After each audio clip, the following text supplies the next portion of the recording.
Okay, so what is up sa inyo mga katribe? It's me again, Aaron TV, and welcome back to my channel. For today's video, may gagawin tayong tutorial. Yun ay magkakabit tayo ng bracket, mini driving light bracket dito sa ating Honda Click 125. So kakagising-gising ko lang ulit, kaya ng dati morning tutorial tayo ngayon. So bakit ito ang napili kong bracket? Dahil kung matatandaan nyo, yung mini driving light natin nakalagay dito sa ating crash guard. Kaso lang, ang nagkaroon ng problema yung crash guard natin gawa nung ito, nabutol yan dyan. So technically wala na tayong crash guard. So ang gagawin natin, dito natin ilalagay ngayon sa ilalim, dito. So ang mangyayari ngayon, babaklasin natin itong pinaka head na to. Susubukan kung magagawa ko ng maayos dahil first time natin gagawin to, dahil sabi nila mahirap daw tanggal itong head na to. Okay, so ang nangyari kasi nun, di ba nga papasok tayo sa endurance, kailangan kong ayusin yung mga bagay-bagay, yung mga dito sa motor natin. Kaso lang, imbis na naayos, nagkaroon pa ako ng mas malaking problema. Imbis na ang video natin is yung mismong endurance na hindi na, ito na muna, magkukumpane tayo, maglalagay tayo ng bracket ng mini driving light dito sa ating Honda Click 125. So, simulan natin. Okay, so ang first na gagawin natin is tatanggalin natin to, itong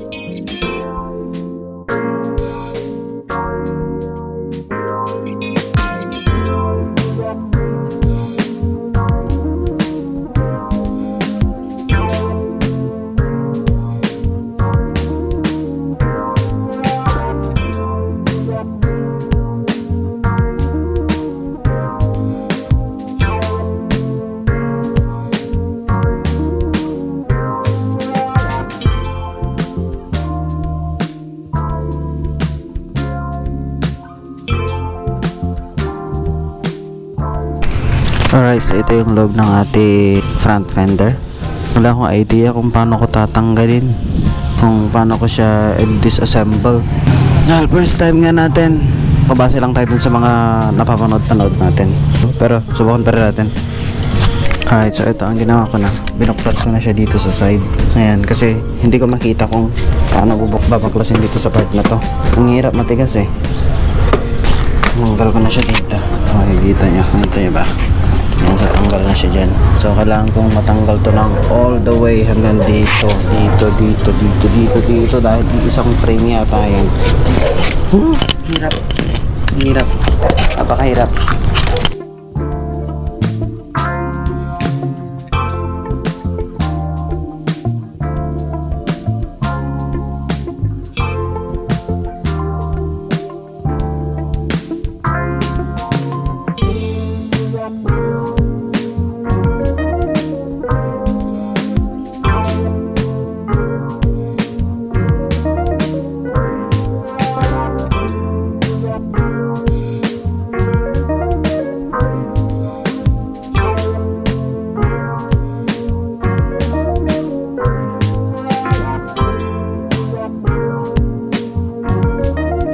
Palang tatanggal natin.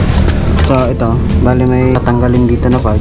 Ako ko nakikita dito na part, tatanggalin yung part na yung bilog. Ito siya, oh. So kung magtatanggal kayo ng mga tornilyo, dapat lagayan kayo ganyan. Ito siya. So tutusukin nyo lang siya sa gitna ng ganyan, tapos pwede nyo siyang tanggalin.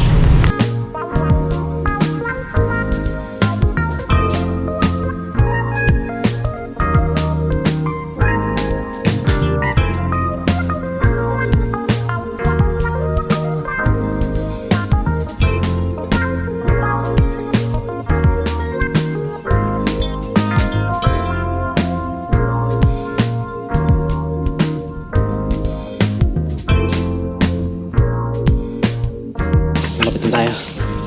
Hindi na lang. Yan o. Yan. Mag-close na dito sa part nito. Ito na lang. Medyo mahirap. All the way dito. Ito ang mahirap. Yan. Pero dito okay na. Tanggal na. Ayan. Sumalapit na tayo. Ayan na. So makikita nyo. Tanggal na siya konti. Yan.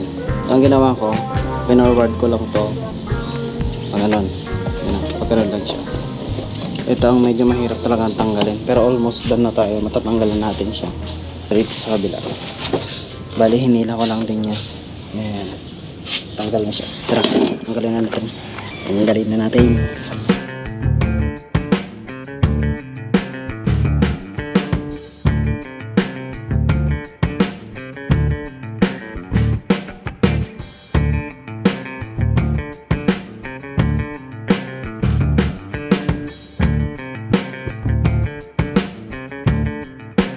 So mga katribo, ayan na.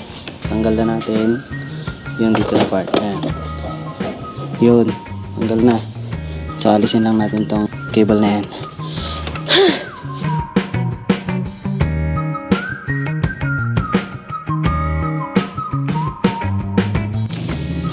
Successfully remove.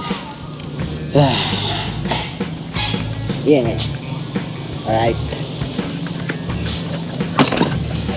So bali ito na yung pinaka front fender ng ating motor.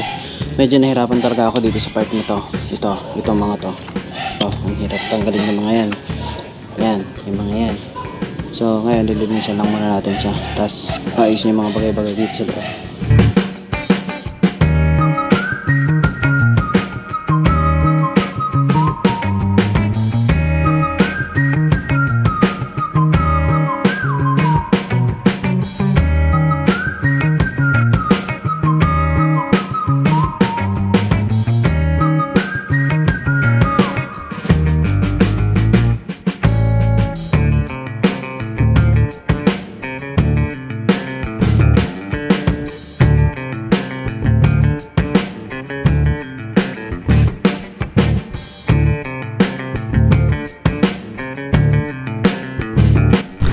Ating front fender.